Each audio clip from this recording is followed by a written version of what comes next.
അയല വറുത്തതുണ്ട്, കരിമീൻ പൊരിച്ചതുണ്ട്. എവിടെ വറുത്തത്? വറുത്ത ഉണ്ടാക്കാൻ നിമിഷ നേരം മതി. ഇതേ നല്ല അടിപൊളി ക്ലീൻഡ് ആയിട്ടുള്ള ഫിഷ്, അതും നമ്മുടെ നാട്ടിലത്തെ കരിമീനല്ലേ ഇരിക്കുന്നത്. നാട്ടിൽ നിന്ന് ക്ലീൻ ചെയ്ത് വാക്യൂം സീൽ ചെയ്ത് വരുന്ന ഫിഷുകളാണ്, ഫ്രോസൺ അല്ല കേട്ടോ. നല്ല അടിപൊളി ഫിഷുകളാണ്.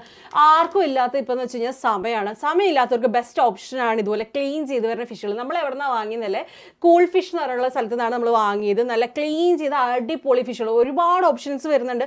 നത്തോലി വരുന്നുണ്ട്, അതേ ഇതിന് മാന്തിൽ വരുന്നുണ്ട്, നങ്കെന്നും പറയും. നിങ്ങൾ അവിടെ എന്താ ഇതിനെ പറയാനുള്ള കമൻറ്റ് ചെയ്ത് പറയാം. ഇവർ ബ്രിസ്റ്റളിൽ എല്ലാ സ്ഥലത്തും ഡെലിവറി ചെയ്യുന്നുണ്ട്, അതുപോലെ ബ്രിസ്റ്റൾ അടുത്തുള്ള സ്ഥലങ്ങളിലും ഡെലിവറി ചെയ്യുന്നുണ്ട്. ഇനിയിപ്പോൾ നിങ്ങൾക്ക് കടയിൽ പോയി വാങ്ങണമെന്നുണ്ടെങ്കിൽ അവർക്ക് കടയും വരുന്നുണ്ട്. ബ്രിസ്റ്റളിൽ സൗത്ത് മിഡിൽ ഇവർക്ക് ഷോപ്പ് വരുന്നുണ്ട്, അവിടെ പോയിട്ടും വാങ്ങാൻ പറ്റും കേട്ടോ. 60 പൗണ്ടിന് മേളിൽ വാങ്ങിക്കുകയാണെങ്കിൽ ഫ്രീ ഡെലിവറി ഉണ്ട് കേട്ടോ. അതുപോലെ തന്നെ ഡെലിവറി ചാർജ് 3 പൗണ്ടേ വരുന്നുള്ളൂ ചെറിയ എമൗണ്ടിലൊക്കെ വാങ്ങുവാണെങ്കിൽ.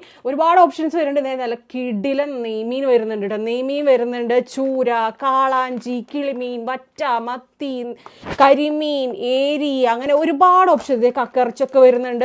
അപ്പോൾ അടിപൊളിയാണ്. അപ്പോൾ നാട്ടിലത്തെ മീനുകൾ നല്ല ഫ്രഷ് ആയിട്ട്, അതായത് ഇന്നലെ കയറി ഇന്നെത്തുന്ന രീതിയിൽ അത്രയും ഫ്രഷ് ആയിട്ടാണ് വരുന്നത്. അപ്പോൾ നാട്ടിലെ മീനുകൾ വേണ്ടവർക്കാണെന്നുണ്ടെങ്കിൽ അവരുടെ സൈറ്റ് ചെക്ക് ചെയ്ത് നോക്കുക, ഓർഡർ ചെയ്യാത്തവരെ ട്രൈ ചെയ്ത് നോക്കുക. നാട്ടിലത്തെ മീനുകൾ നല്ല അടിപൊളി ഫ്രഷ് സാധനങ്ങൾ ഇനി UK യിലും കിട്ടും.